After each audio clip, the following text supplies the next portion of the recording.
আজকে কোনো আমি ওয়ার্কআউট দেখাবো না, আজকে বেসিক্যালি একটা টিপস দেবো। পুজো তো আসছে, অনেকেরই একটু ধারণা থাকে যে পুজোর আগে একটু বেশি করে সুন্দর হয়ে ওঠার। সেক্ষেত্রে একদম বেসিক কি ডিমান্ড থাকে, যারা একটু ওভারওয়েট হয়ে থাকেন তো তাদের পুজোর আগে একটু রোগা হব। তো কতটা হবেন বা কিভাবে হবেন অনেকেরই এটা ক্যালকুলেশনে থাকে না। তো এক্ষেত্রে আমি মনে করি প্রত্যেক মাসে মানে নিজের বডি ওয়েটের 5% আমরা ওয়েট লুজ করতেই পারি। লাইক কারোর যদি বডি ওয়েট 60 কেজি হয় তো তাহলে তার 5% 3 কেজিস মতন হয়। তো আমরা যদি মান্থলি একটা টার্গেট নিই, যারা বিগিনার্স মানে সবে ফিটনেসের সাথে যুক্ত হয়েছেন অ্যান্ড ওয়েট লস করবেন, কতটা টার্গেট নিয়ে এগোবেন, যে এক মাসে 3 কেজি মতন আপনি হয়তো টার্গেট রাখলেন অ্যান্ড দ্যাট ইজ গুড। তো এইটা করতে গেলে আমাদের কি করতে হবে, আমাদের এভরিডে কিন্তু ক্যালোরি ডেফিসিটে একটা আসতে হবে। 500 ক্যালোরিজ ডেফিসিটে থাকবো, সেটা টার্গেট নিয়ে চলতে হবে। 500 to 750 ক্যালোরিজ যারা ওভারওয়েট রয়েছেন, মানে অনেকটাই ওভারওয়েট রয়েছেন, তারা 750 ক্যালোরিজ ডেফিসিটে রাখতে পারেন নিজেদেরকে।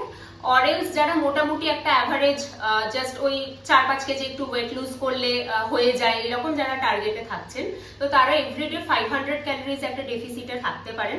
অ্যান্ড 500 ক্যালোরিজ কি করে বার্ন করবেন, দেখুন শুধুমাত্র তো ওয়ার্কআউট করে 500 ক্যালোরিজ বার্ন করা খুব চাপের হয়। সেক্ষেত্রে কি করতে হবে, আপনাদের 2 টাইমস ওয়ার্কআউট করতে হবে। লাইক মর্নিং এ একবার করলেন, একবার ইভিনিং এ করলেন, যদি আপনাদের হাতে এনাফ টাইম থাকে। আর যদি না টাইম থাকে তাহলে কি করতে হবে, সেক্ষেত্রে কিন্তু আমাদের খাবার থেকে ক্যালোরি ডেফিসিট করতে হবে অ্যান্ড ওয়ার্কআউট করে কিছুটা ডেফিসিট করতে হবে। যদি আমি মনে করি যে আমি 1 থেকে 1.5 ঘন্টা ওয়ার্কআউট করতে পারবো, যদি খুব ইন্টেন্স ওয়ার্কআউট না করি, মোটামুটি একটা ওয়ার্কআউট যদি আমরা করতে পারি, জাস্ট 1 থেকে 1.5 ঘন্টা কনস্ট্যান্ট অ্যাক্টিভ রাখলাম বডিকে, অ্যান্ড সেটা জিমে নর্মাল ওয়েট ট্রেনিং হতে পারে, সেটা যোগার কিছু ফ্লো দিয়ে বা কনস্ট্যান্ট যোগা করে আমরা করতে পারি। তো সেই রকম ভাবে মোটামুটি 1 থেকে 1.5 ঘন্টাতে আমরা ম্যাক্স টু ম্যাক্স 200 ক্যালোরি মতন হয়তো বার্ন করতে পারবো। তাহলে বাদ বাকি 300 ক্যালোরিজ কিন্তু আমাদের খাবার থেকে বার্ন করতে হবে। কখনোই যে শুধুমাত্র ওয়ার্কআউট করে 500 ক্যালোরিজ বার্ন করব, এই টার্গেটে থাকলে কিন্তু অ্যাট এ টাইম ওয়ার্কআউট করে 500 ক্যালোরিজ বার্ন করা খুব চাপের, কারণ সেটা ইনসেন, মানে সেটা করাটা পাগলামি ছাড়া আর কিছু না। সেক্ষেত্রে আপনারা কি করবেন, জাস্ট দুটো শিফটে ওয়ার্কআউট করবেন। লাইক মর্নিং এ টার্গেট রাখলেন 2 to 250 ক্যালোরিজ বার্ন করছেন অ্যান্ড ইভিনিং এ টার্গেট রাখলেন বাকিটা।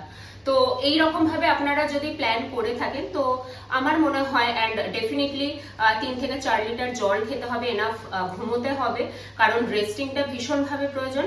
বেশি রাত জাগাটাও মেটাবলিজমকে স্লো ডাউন করে দেয়। তো সেক্ষেত্রে কিন্তু আমাদের ওয়েট লস হতে অনেকটা টাইম লেগে যায়। তো সেক্ষেত্রে আমরা কি করতে পারি, যে আর্লি স্লিপিং একটা সাইকেলে আসতে পারি, একটা হেলদি লাইফস্টাইল লিড করতে পারি, বাইরের খাবারগুলোকে জাস্ট অফ করে দিতে পারি, অ্যাবসলিউটলি অফ।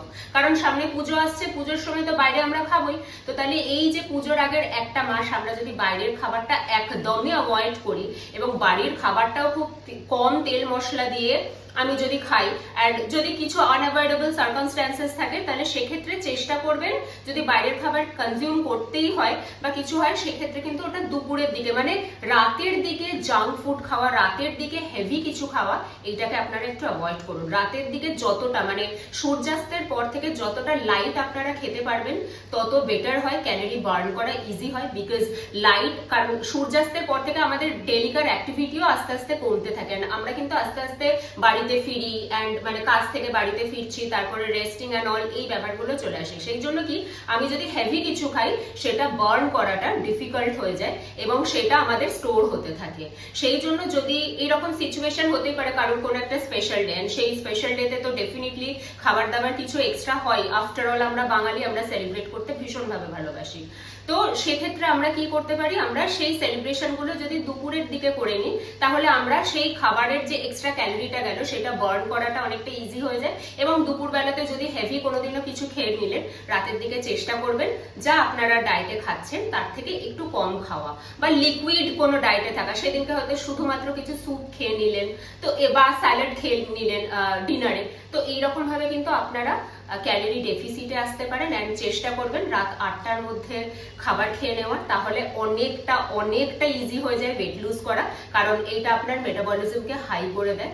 অ্যান্ড ডেফিনেটলি 3 থেকে 4 লিটার জল খাবেন, অ্যাক্টিভ থাকবেন ফিজিক্যালি। আর এতে মনে হয় পুজোর আগে আপনারা যারা চেষ্টা করছেন 3 থেকে 4 কেজি লুজ করতে ওয়েট, তো আপনারা আপনাদের টার্গেটে ফুলফিল হতে পারবেন। আজকের ভিডিওটা আশা করি আপনাদের জন্য খুব বেনিফিশিয়াল হলো। আমার সাথে থাকুন, আমার চ্যানেলটা সাবস্ক্রাইব করুন। আমার চ্যানেলে কম বেশি এইরকম হেল্পফুল কিছু ভিডিও আসতেই থাকে। আর আপনারা যদি চান আমার সামনে আমার সাথে ওয়ার্কআউট করতে, তো তাহলে আপনারা জয়েন করতে পারেন। আমার স্টুডিও এখন খড়দায়, রহরা যে অরুণাচল মোড়, সেখানে কোঅপারেটিভ ব্যাংকের নিচে ঠিক আমার স্টুডিও ওপেন রয়েছে। আপনারা আমার সাথে থাকুন, পাশে থাকুন, আরো বেশি ভালোবাসা দিন, সাপোর্ট করুন।